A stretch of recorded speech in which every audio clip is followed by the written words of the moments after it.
नमस्कार, अरुणाचल समाचार में आपका स्वागत है। मैं हूं यारामता सिंह आंगू। आइए बुलेटिन में सबसे पहले देखते हैं मुख्य समाचार। Indigenous faith and cultural society of Arunachal Pradesh के नवनिर्वाचित सदस्यों ने मुख्यमंत्री पेमा खांडू से की मुलाकात। मुख्यमंत्री ने स्थानीय बोली और रीति रिवाजों के संरक्षण में सरकार की तरफ से हर संभव सहायता का दिया आश्वासन।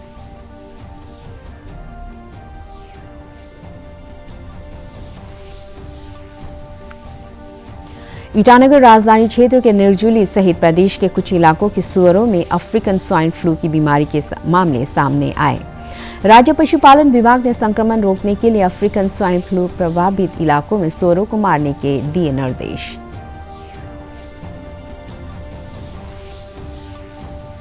नाबार्ड के क्षेत्रीय कार्यालय ने किया स्टेट क्रेडिट सेमिनार का आयोजन। मुख्य सचिव नरेश कुमार ने स्टेट फोकस पेपर 2022-23 किया जारी। कहा, लोगों की आजीविका में समर्थन के लिए कई अहम कदम उठा रही है राज्य सरकार। बैंकों से जताई सहयोग की अपेक्षा।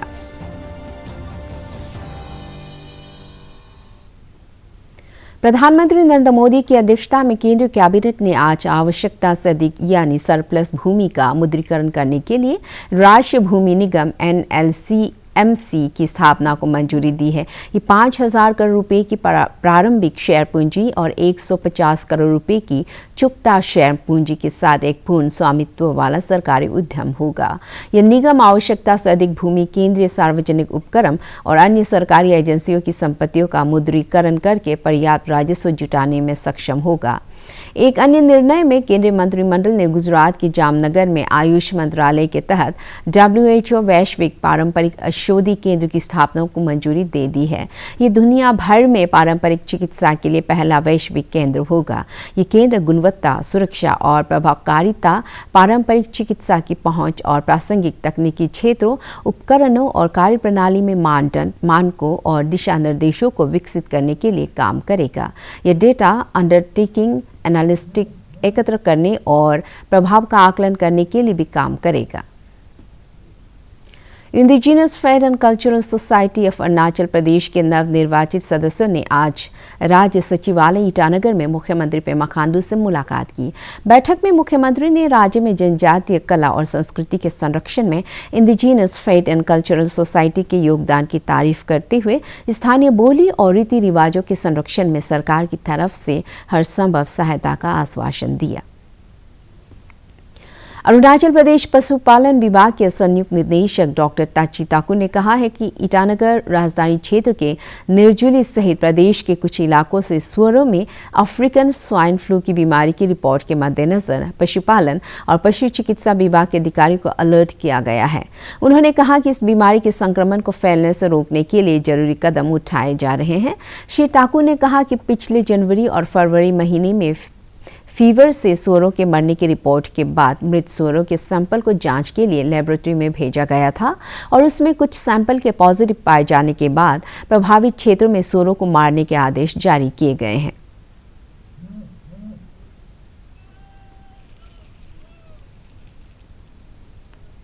लास्ट ईयर जो है अफ्रीकन स्वाइन फीवर जो है अरुणाचल में बहुत ज़बरदस्त, बहुत ज़ोर से हुआ था और ये असम में भी।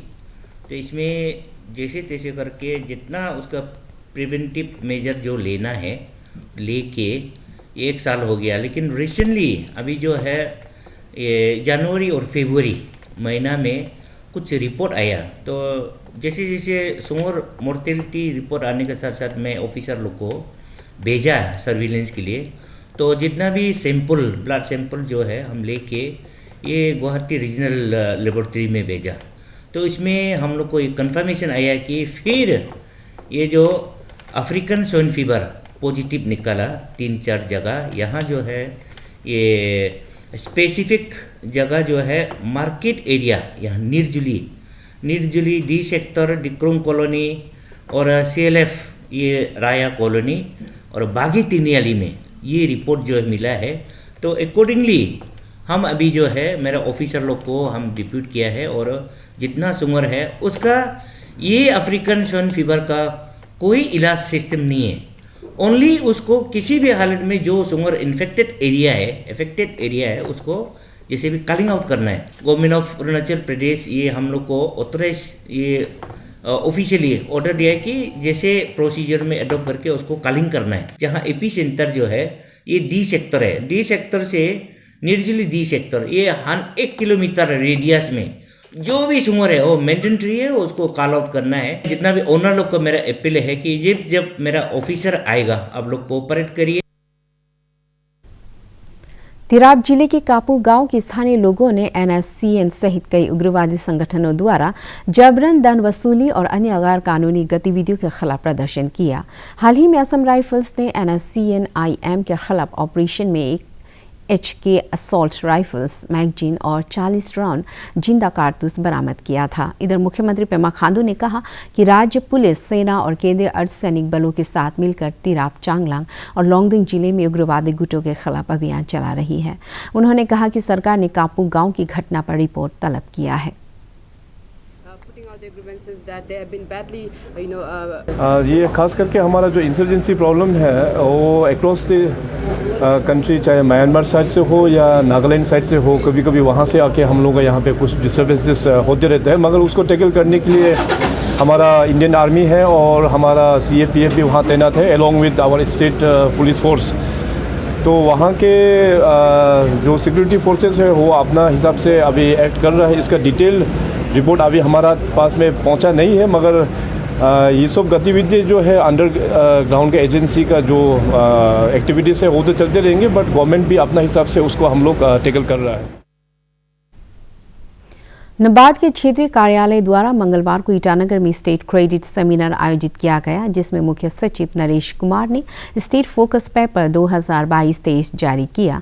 सेमिनार को संबोधित करते हुए मुख्य सचिव ने कहा कि राज्य सरकार लोगों की आजीविका में समर्थन के लिए कई अहम कदम उठा रही है और इनमें सभी बैंकों से सहयोग की अपेक्षा की जाती है।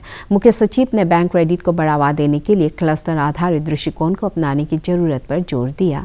उन्होंने परियोजनाओं के लिए आवंटित धनराशि का पूरा उपयोग न होने पाने पर चिंता जाहिर की। इस अवसर पर नाबार्ड के जनरल मैनेजर पार्थो साहा ने कहा कि राज्य में निवेश के लिए सकारात्मक माहौल तैयार किया गया है। Very focused attention towards the development. When we will be reaching on 15th August of 2022, everybody would be witnessing that a greenfield project, minus some period of totally lockdown, we will be one of the fastest execution state in the country. No greenfield project would have come in such a short time. And the story of developing the greenfield project in the northeastern state was 5 years, 6 years, 7 years. And we are very confident that by August 2022 we'll have a landing there. There are certain things under agriculture which needs to be looked into. Sir, we had planned, I believe, very ambitiously under Atmanirbhar Bagwani Yojana also, and then we keep hearing from the field that although they were interested farmers, the wherewithals like saplings etc. were not available in adequately as per the requirement. So I mean, there is no reason why nurseries cannot be set up in the private sector. Only the government department, the horticulture department has to be kept in the loop and they have to certify so that the private nurseries do not actually cheat the farmers. मुख्यमंत्री पेमा खांडू ने कहा है कि राज्य सरकार सुदूर क्षेत्रों के सभी सरकारी विद्यालयों में पर्याप्त संख्या में शिक्षकों की उपलब्धता सुनिश्चित करने के लिए पारदर्शी तरीके से शिक्षकों के ट्रांसफर, पोस्टिंग, सुदूर विद्यालयों में शिक्षकों के लिए आवासीय सुविधा के विकास और स्कूल तक पहुंचने के लिए सड़क के विकास पर जोर दे रही है। उन्होंने कहा कि सरकारी शिक्षकों के ट्रांसफर और पोस्टिंग का डिजिटल डेटा तैयार किया जा रहा है ताकि शिक्षा विभाग की ट्रांसफर पोस्टिंग पॉलिसी को पारदर्शिता से लागू किया जा सके। इसमें ऑलरेडी डिपार्टमेंट में खास करके टीचर्स का जो ट्रांसफर पॉलिसी एक तो वो लोग तैनात मतलब बना रहा है डिजिटली, मगर उसमें थोड़ा सा टाइम लग रहा है हमको कहा। लेकिन सरकार की ओर से डिपार्टमेंट को ये निर्देश दिया हुआ है कि उसको आप लोग ऑन पेपर में करके भी पहले जैसे होता था तब तक के लिए ऐसे शुरुआत कर देने के लिए चैलेंजेस काफ़ी है। देखिए बोलने के लिए तो बहुत ही सिंपल है मगर ऑन ग्राउंड में चैलेंजेस तो काफ़ी है। अभी if you talk about the border areas तो हमारे पास रिक्विजिट इंफ्रास्ट्रक्चर भी नहीं है, स्कूल प्रॉपर ढंग से भी नहीं है, टीचर्स क्वार्टर नहीं है वहाँ पे, इवन ऑफिसर्स का भी देखा जाए तो ऑफिस भी ढंग से नहीं है और टीचर्स क्वार्टर मतलब उन लोगों का क्वार्टर बैठने के क्वार्टर भी नहीं है।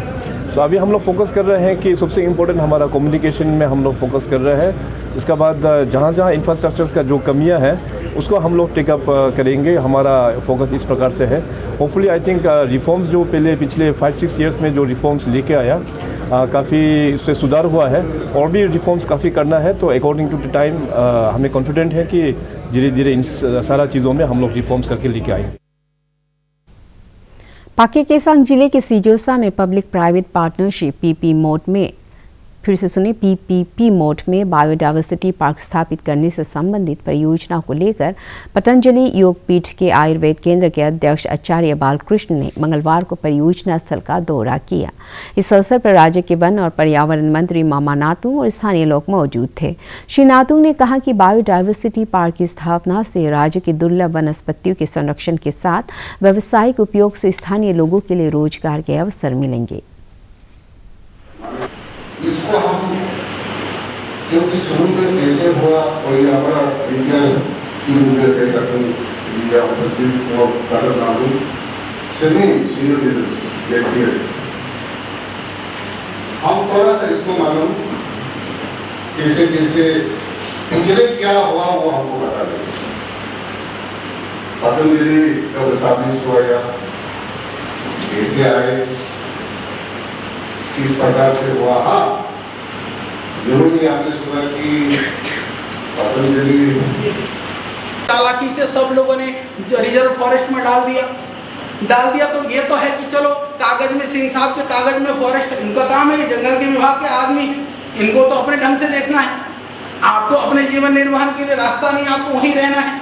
तो वहाँ पर भी मैं आपका विरोधी नहीं हूँ, मैं सहयोग ही करूँगा जिस रूप में हो सकेगा। तो ये एक परिस्थिति। तो फिर हमने सोचा क्योंकि पतंजलि आने का मतलब आप हैं, आप कुछ भी काम करते हैं कोई चर्चा नहीं होती, क्षमा करिए, पर पतंजलि आता है। यदि मैं इतना भी यदि मैं वायलेशन करता हूँ लॉ का, तो भाई साहब जो मैंने आज तक श्रद्धेय स्वामी जी के तप पुरुषार्थ से जो योग और आयुर्वेद को हमने पूरी दुनिया में पहुँचाया है ना, उसको आरके मिशन नरोत्तम नगर के सचिव स्वामी अच्युतेशानंद और आरके मिशन अस्पताल ईटानगर के सचिव स्वामी विश्वेशानंद ने आज राज्य सचिवालय ईटानगर में मुख्यमंत्री पेमा खांडू से मुलाकात की। इस अवसर पर राज्य के उप मुख्यमंत्री चाउना मैन और योजना आयुक्त प्रशांत लोखंडे भी मौजूद थे। बैठक के दौरान आरके मिशन स्कूल और अस्पताल के विकास से जुड़ी योजनाओं पर चर्चा की गई। राज्य भर में मंगलवार को अंतर्राष्ट्रीय महिला दिवस मनाया गया। अपर सियांग जिले के यिंगक्योंग में आयोजित अंतर्राष्ट्रीय महिला दिवस समारोह में महिला और बाल विकास मंत्री आलो लिबांग और सांसद तापिर गाव मौजूद थे। प्रदेश के रोइंग और लोंगडिंग में अंतर्राष्ट्रीय महिला दिवस पर जागरूकता कार्यक्रम आयोजित किया गया।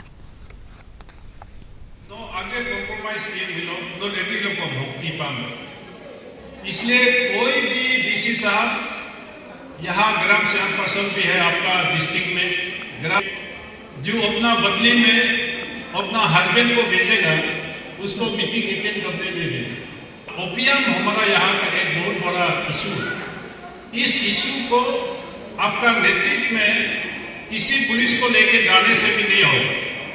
यही महिला पार्टी, यही वुमेन पार्टी जो है, यही आपका साथ ड्रग्स मिनेक्स को टेकल करने के लिए यही ग्रुप आप Hupak kelas 12 IS examination no patro mimai nonoi paya Arunachal Pradesh of last 5-6 years no kelas 12 result kanti papa mima kirade endero delokte no panchayat ni polite 33% reservation ko bitu 33% 100% delokno piridu मेरा women's welfare के साथ में आप जैसे भी जो अपर से आपका जो ड्रग मिलेंस है उसको कंट्रोल करने के लिए आप अच्छे से काम कीजिए।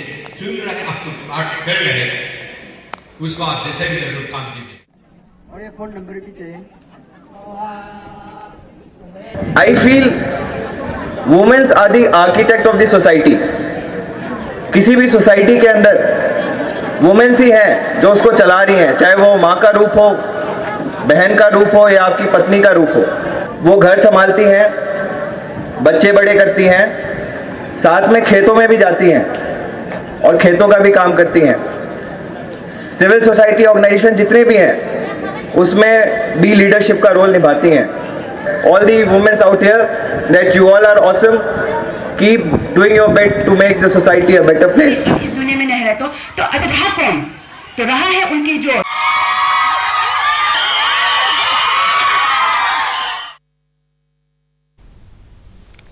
देश के 5 राज्यों गोवा, मणिपुर, पंजाब, उत्तर प्रदेश और उत्तराखंड विधानसभा चुनाव की मतगणना कल यानी गुरुवार सुबह 8 बजे से शुरू होगी। असम की माजुली विधानसभा सीट के उपचुनाव के वोटों की गिनती भी इसके साथ ही की जाएगी। मतगणना के रुझान और परिणाम निर्वाचन आयोग की वेबसाइट और वोटर हेल्पलाइन मोबाइल ऐप पर उपलब्ध होंगे। इधर असम में स्थानीय निकाय चुनावों में सत्तारूढ़ भारतीय जनता पार्टी को भारी जीत मिली है। अभी तक उपलब्ध परिणाम के अनुसार भाजपा और उसके गठबंधन दल असम गण परिषद ने 750 से अधिक वार्ड और 70 से अधिक म्युनिसिपल बोर्ड में जीत दर्ज की है। अरुणाचल प्रदेश में कृषि और इससे संबंधित क्षेत्रों को बढ़ावा देने और इसके माध्यम से किसानों की आय बढ़ाने के लिए केंद्रीय कृषि विश्वविद्यालय के बागवानी एवं वानिकी महाविद्यालय पासीघाट द्वारा नियमित अंतराल पर किसानों के लिए जागरूकता शिविर लगाया जा रहा है। अपर सुबनसिरी जिले के दापोरिजो के सिगिन हॉल में आज ऑयस्टर मशरूम की व्यावसायिक खेती पर आयोजित प्रशिक्षण कार्यक्रम में राज्य के पर्यटन मंत्री नाकाप नालो और CHF पासीघाट के रिसोर्स पर्सन डॉक्टर RC सक्युआर ने किसानों से अतिरिक्त आय के लिए मशरूम की खेती करने की अपील की। 3 बार हार्वेस्ट कर लिया, ये भी आपका हो गया, उसके बाद प्लास्टिक को हटाना। अरुणाचल समाचार के आज के अंक में इतना ही। जाने से पहले आप सभी से अनुरोध है कि कोविड-19 के दिशा निर्देशों का पालन करें, हमेशा मास्क लगाएं, बार बार हाथ धोएं और सोशल डिस्टेंसिंग के नियमों को मानें। कोरोना महामारी से बचाव के लिए आपका वैक्सीन लगवाना भी जरूरी है। अगर आप वैक्सीन लगवाने के पात्र हैं तो जरूर लगवाएं।